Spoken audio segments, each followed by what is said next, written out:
அஸ்வின்ஸ் இனிப்பு காரம் பேக்கரி மற்றும் செல்வ உணவகம். சென்னை தியாகராய நகரில் கன்சல்டன்சி கம்பெனி என்ற பெயரில் பாலியல் தொழில் நடத்தி வந்த கும்பலை ஸ்டிங் ஆபரேஷன் மூலம் பிடித்து பொதுவெளியில் அம்பலப்படுத்தியது நியூஸ் தமிழ் செய்திக்குழு. அந்த நிறுவனத்தை போலீஸ் முழுமையாக சோதனையிட்டு முக்கிய ஆவணங்களை கைப்பற்றியது மட்டுமில்லாமல் இதில் தொடர்புடையவர்கள் மீது நடவடிக்கையும் எடுத்தது.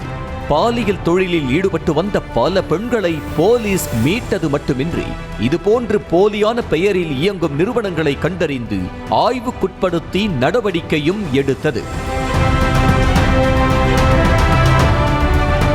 தமிழ்நாட்டில் ஆதி திராவிடர் நல விடுதிகள் மோசமாக உள்ளதை தொடர்ச்சியாக நியூஸ் தமிழ் அம்பலப்படுத்தி வந்தது. சென்னை அயனாவரத்தில் உள்ள ஆதி திராவிடர் விடுதியில் மாணவர்கள் போதிய வசதியின்றி தவிப்பதையும் சுகாதாரமற்ற சூழலையும் நியூஸ் தமிழ் வெளிச்சத்திற்கு கொண்டு வந்தது. செய்தியின் எதிரொலியாக அவர்கள் புதிய கட்டடத்திற்கு மாற்றப்படுவார்கள் என உறுதி அளித்ததும் மாநிலம் முழுவதும் உள்ள ஆதி திராவிடர் நல விடுதிகளின் நிலை மாற்றி அமைக்கப்படும் என்ற உத்தரவாதத்திற்கும் காரணமாக அமைந்தது நியூஸ் தமிழ் செய்தி. கரூர் பேருந்து நிலையத்திற்கு அருகில் காலை 9 மணிக்கு அரசு மதுபான கடையில் சட்டவிரோத மது விற்பனை படுஜோராக நடைபெற்று வந்ததை நியூஸ் தமிழ் செய்திக்குழு அம்பலப்படுத்தியது. பொதுமக்கள் அதிகம் நடமாடும் பகுதியில் பட்ட பகலில் சட்டவிரோத மது விற்பனை நடைபெற்று வந்ததை வெளிச்சம் போட்டு காட்டிய நிலையில் உடனடியாக நடவடிக்கை எடுக்கப்பட்டது.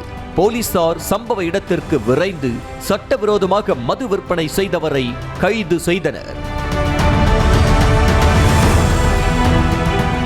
திருச்சி மணிகண்டம் ஒன்றியத்திற்குட்பட்ட பொங்கனூர் ஊராட்சி காந்திநகர் காட்டூர் பகுதியில் வீடுகளுக்கு குடிநீர் இணைப்பு வழங்காமலேயே மத்திய அரசின் ஜல்ஜீவன் திட்டத்தின் கீழ் 6,65,000 ரூபாய் மதிப்பீட்டில் திட்டம் நிறைவேற்றப்பட்டதாக அறிவிப்பு பலகை வைக்கப்பட்டிருந்ததை நியூஸ் தமிழ் தொலைக்காட்சி அம்பலப்படுத்தியதன் விளைவாக வீடுகளுக்கு குடிநீர் குழாய் இணைப்பு வழங்கப்பட்டது.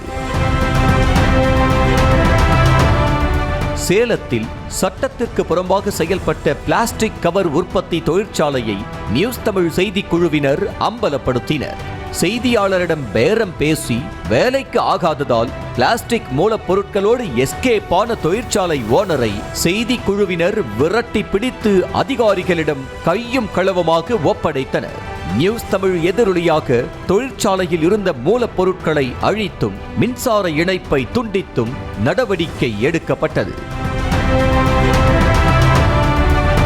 திருவள்ளூர் மாவட்டம் தாமரைப்பாக்கம் அடுத்த அம்மனம்பாக்கம் கிராமத்தில் பேபி கால்வாய்க்கரை ஓரத்தில் 50க்கும் மேற்பட்ட பழங்குடியின மக்கள் மற்றும் ஆதி திராவிட மக்கள் சுமார் 20 வருடங்களுக்கு மேலாக வசித்து வருகின்றனர்.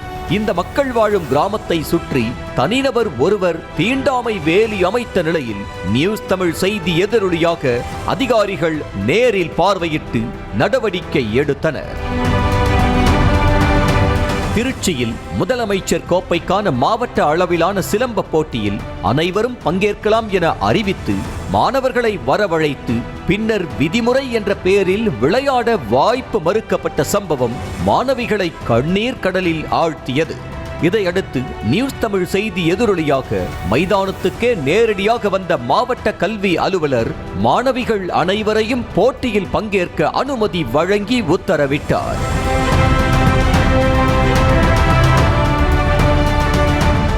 தமிழில் படிக்க விரும்பிய நாகாலாந்து மாணவிக்கு சிங்கம்புணரி அரசு பள்ளியில் அனுமதி தர மறுத்தது குறித்து நியூஸ் தமிழ் தொலைக்காட்சி முதலில் செய்தி ஒளிபரப்பியதன் எதிரொலியாக அம்மாணவிக்கு பள்ளியில் இடம் கிடைத்துள்ளது.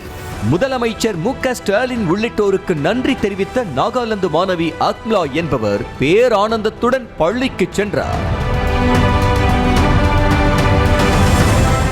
ராமநாதபுரம் மாவட்டம் ரோஜ்மா நகர் மீனவ கிராமத்தில் கடல் அரிப்பால் கல்லறை மைதானத்திற்குள் கடல் நீர் புகுந்து கல்லறைகளை இழுத்துச் சென்றதால் மீனவ மக்கள் அதிர்ச்சி அடைந்துள்ளனர்.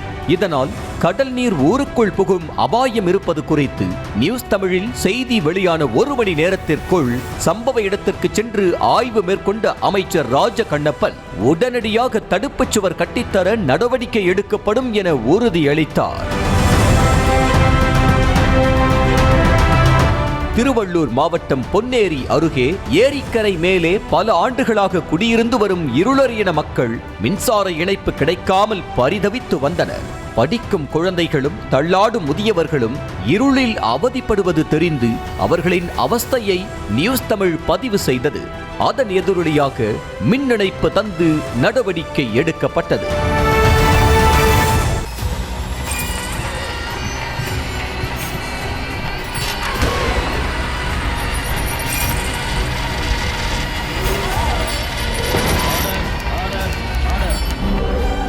நிகழ்தகவு குற்றங்களின் மறுபரிமாணம். நாள்தோறும் இரவு 10 மணிக்கு இணைந்திருங்கள் நமது நியூஸ் தமிழ் தொலைக்காட்சியோடு.